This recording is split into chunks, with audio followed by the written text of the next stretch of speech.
In-season training is really just a balance of two things. How hard can you continue to train to maintain the adaptations you've worked so hard for the entire offseason, while not jeopardizing your freshness and ability to perform at your highest level game after game? Today we'll talk a little bit about in-season programming for both pitchers and hitters, and how to maximize your in-season training so you're not detraining and getting worse as the season goes on, but also so you're as fresh as possible for when you step on the field.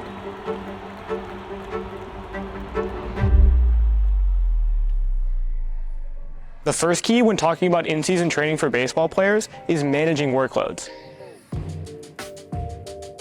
The drop in general training volume in the weight room will not be the same from player to player and from case to case.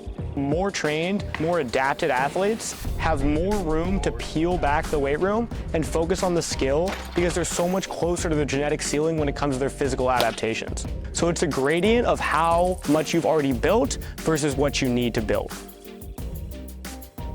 Younger, more novice, less adapted players have more room to continue to train harder and at higher volumes in season while still prioritizing their skill work.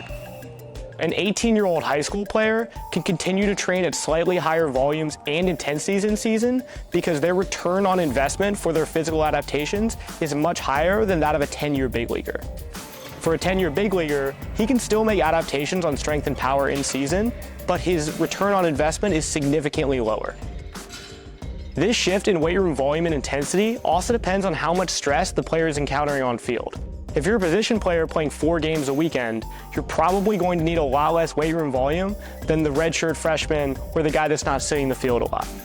When allocating your training volume in season and choosing the exercise modalities that you want to deliver the stress to the athlete with, it's really important to remember that you're trying to give them what they're not getting on field. So if you're doing with a position player that's getting a lot of playing time, he's probably getting a ton of sprint work on field, a ton of plyometric touches, and a ton of high-speed rotations, especially to his dominant side.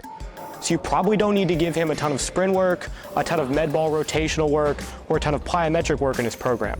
Focus on what he's not getting, which is typically absolute strength and power, at lower volumes that he can still train hard without feeling it on field.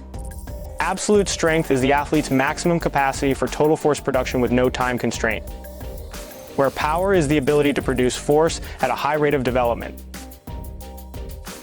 When it comes to giving players what they're not giving on the field, it's also important to consider their position if they're a position player. If they're a catcher, you probably don't need to be giving them a ton of deep squat work post-game. They've already got that on the field. If they're a first baseman or a third baseman, you can probably give them a little bit more plyometric touches, seeing as that they've had less plyometric touches in game, and you continue to develop those qualities. If you're dealing with a center fielder, he's probably good on sprint work, he's probably good on plyometric touches if he's played 9 innings. The same is true for pitchers. They're getting a ton of high-speed rotational work, not only in their warm-ups and in their bullpens, but also on field in the game, so you probably don't need to keep hammering that. Just consider the stresses on field and then reverse engineer your way back to find out what stresses they need to adapt and stay healthy and stay well-trained. The timing of these lifts in season is crucial to allow for on-field performance. There's no acceptable reason to have delayed onset muscle soreness or significant neural fatigue from your weight room work that affects how you perform on field.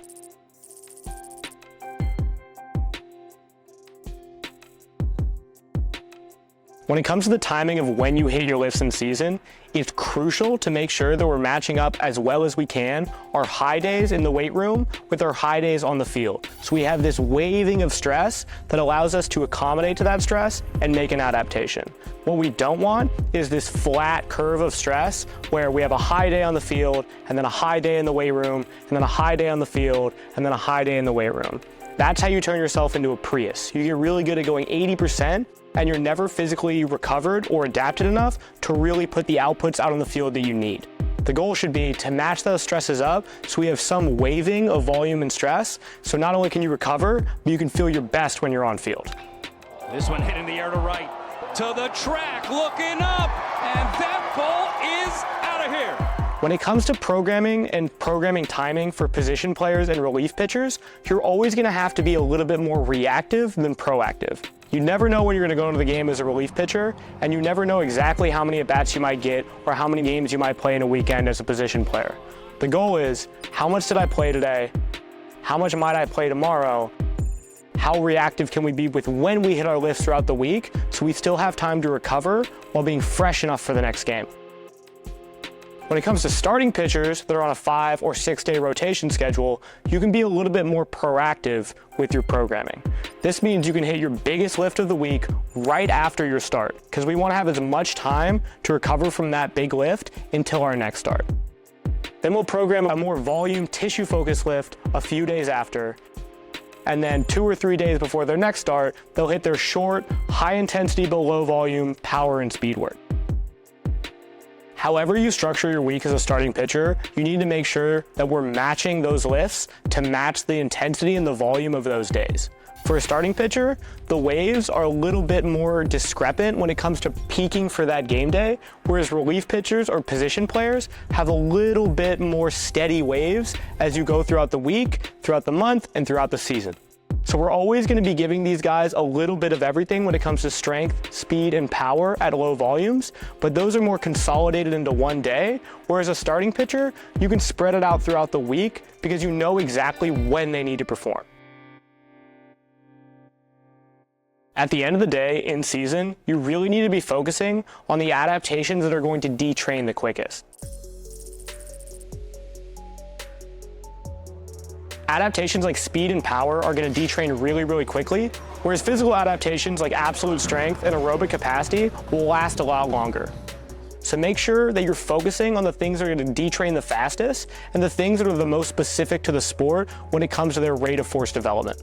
Keep in mind that these rates of detraining are individually specific to the adaptations this athlete has already built. So it's not a tried and true standard for everybody, but typically speed and power go first, and absolute strength and aerobic capacity and tissue quality stay a little bit longer. All that really matters when it comes to in-season training is being at your best when it matters the most. And the best way to not detrain in season is to train really, really hard in the off season. So you're not gonna capitalize on a great off seasons of work without great in-season training, and you're not gonna be able to train at lower volumes while not detraining without putting together a really, really solid off season. So the best thing you could do to prioritize your in-season training is to train really hard all off season and stack a fundamental program that takes you from where you are to where you need to be.